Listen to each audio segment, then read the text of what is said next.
शीला ने अपनी माँ से कहा, माँ, तुमने कुछ सुना है? शहर में बहुत सारे बच्चे चोरी हो रहे हैं। हमें भी होशियार रहना चाहिए। माँ, तुम मेरा साथ दो और बच्चे को संभालो।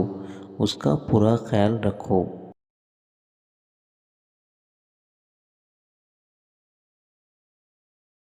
निशा के पति ने कहा, मेरी माँ नाराज़ है तुमसे।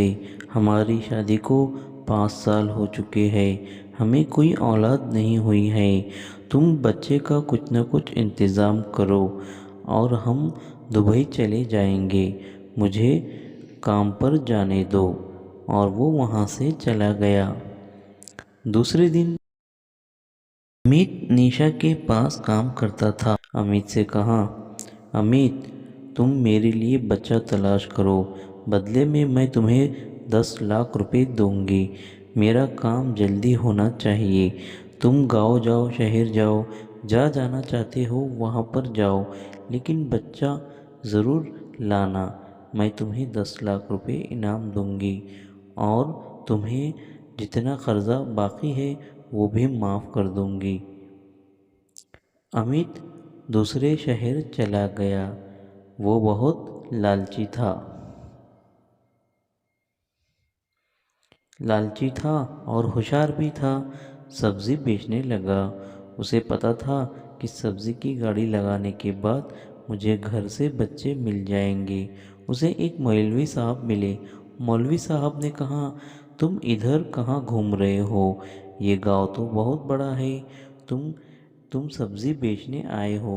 तुम नए हो, लेकिन मैंने तुम्हें कहीं ना कहीं ज़रूर देखा है। मैं तुम्हें जानता हूँ। क्या आप मुझे जानते हैं? अमित ने कुछ नहीं कहा और वहाँ से वो चला गया। दूसरे दिन अमित ने हॉस्पिटल के पास फ्रूट की गाड़ी लगाई और वो फ्रूट बेचने लगा। शीला उसकी तरफ बढ़ी। उसे सेब खरीदना था। भाई साहब, सेब है तुम्हारे पास? अमित ने कहा, नहीं नहीं, मुझे 10 किलो सेब चाहिए। अगर तुम सेब ला सकते हो तो मैं तुम्हें मेरे घर का एड्रेस दूंगी। अमित ने कहा, कहाँ है तुम्हारा घर? शीला ने उसे एड्रेस दिया और कहा, कल तुम सुबह 10 किलो सेब लेकर मेरे घर आ जाना।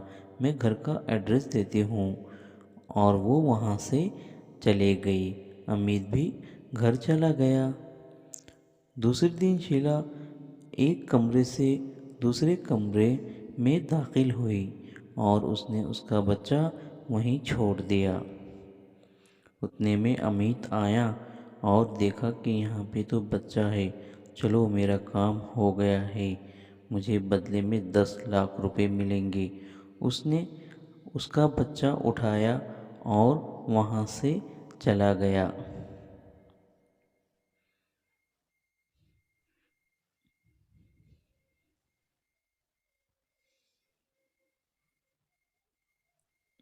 और निशा के पास आया और कहने लगा, मैंने तुम्हारा काम कर दिया है। ये लो बच्चा और मेरे 10 लाख रुपए। मुझे मेरा इनाम लौटा दो और तुम्हारा कर्जा भी नील हो गया है। अब मैं आज़ाद हूँ। शीला अपने बच्चे को ढूंढते ढूंढते जंगल में आ गई। उसे मौलवी साहब मिले। मौलवी साहब ने कहा, तुम इधर कहाँ घूम रहे हो? पता नहीं तुम्हें ये जंगल का इलाका है। यहाँ पर आपको ख़तरा है। शीला ने कहा, मौलवी साहब, मेरा बच्चा चोरी हो गया है। वो सब्ज़ी वाला उसे लेकर चला गया। मौलवी साहब परेशान थे। इधर निशा बहुत खुश थी क्योंकि उसे बच्चा मिल चुका था, लेकिन उसे पता नहीं था कि ये बच्चा किसका है। उतने में माँ ने कहा, अरे, ये तो शीला का बच्चा है। निशा, तुम्हारे पास कैसे क्या आया? माँ ने उसे समझाया, जाओ इसे वापस दे दो, वो परेशान होगी। लेकिन निश नहीं नहीं, मैं नहीं दूंगी। अब मैं दुबई जा रही हूँ, अब तुम भी मेरे साथ चलो। माँ भी उसके साथ जाने के लिए तैयार हो गई और वो दुबई जाने के लिए तैयारी करने लगे। इधर मौलवी साहब एक चुड़ैल से कहा, चुड़ैल, तुम्हें यहाँ पर कोई सब्ज़ी वाला बच्चा ले जाते हुए दिखा है या नज़र आया है? चुड़ैल ने कहा, नहीं नहीं, मुझे तो कोई नज़र नहीं आया, मैं तो जंगल में रहती हूँ। जाओ शहर जाकर ढूंढो, शायद तुम्हें वो मिल जाएगा। मेरा रास्ता छोड़ो और ये पुलिस वाले को क्यों साथ में घूम रहे हो? पुलिस बच्चा ढूंढने के लिए इधर से उधर घूमने लगी और बच्चा तलाश करने लगी। मौलवी साहब ने उस सब्ज़ी वाले का एड्रेस निकाला और पुलिस वाले को साथ में लाया।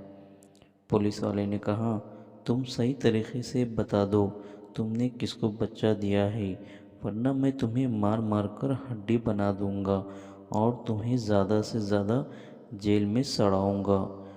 अमित ने एड्रेस दे दिया।